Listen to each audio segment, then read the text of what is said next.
मुग़ल सल्तनत जनूबी एशिया में एक इब्तदाई जदीद सल्तनत थी। तकरीबन 2 सदियों तक ये सल्तनत मग़रिब में सिंध ईरान के बैरूनी किनारों से लेकर शुमाल मग़रिब में शुमाली अफ़गानिस्तान और शुमाल में कश्मीर से लेकर मशरिक़ में मौजूदा आसाम और बांग्लादेश के बुलंद बाला इलाकों तक फैली हुई थी, और जनूब में इसकी सरहदें दक्खन के साथ मिलती थीं।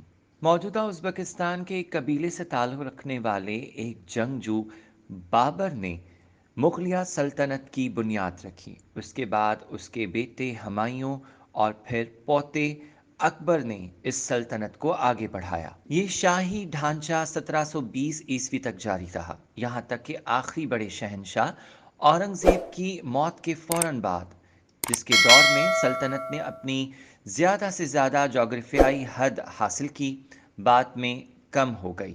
ख़ास तौर पर हिंदुस्तान में ईस्ट इंडिया कंपनी के दौरे हुकूमत में पुरानी दिल्ली और इसके आसपास के इलाकों में सल्तनत को 1857 की हिंदुस्तानी बगावत के बाद बरतानवी राज ने बाज़ाब्ता तौर तहलील कर दिया था। वीडियो में नजर आने वाला सिक्का 164 साल पहले मुगलिया दौर में करेंसी के तौर पर इस्तेमाल होता था। अगरचे मुगलिया सल्तनत फौजी जंग की वजह से बनाई गई और बरकरार भी रही, इसने नए इंतज़ामी तरीक़ों को कायम करते हुए हुक्मरानी की और अशराफिया को हुक्मरानी में शामिल किया, जिससे ज़्यादा मौसर मरकज़ियत और मयारी उसूलों से सल्तनत को चलाया गया। सल्तनत की इज्तमाही दौलत की बुनियाद ज़रई टैक्स थी, जिसे तीसरे मुग़ल बादशाह अकबर ने कायम किया। ये टैक्स, जो किसान काश्तकार की आधी पैदावार के बराबर था, अच्छी तरह से मुनज़्ज़म चांदी की करेंसी में अदा किया जाता था, और किसानों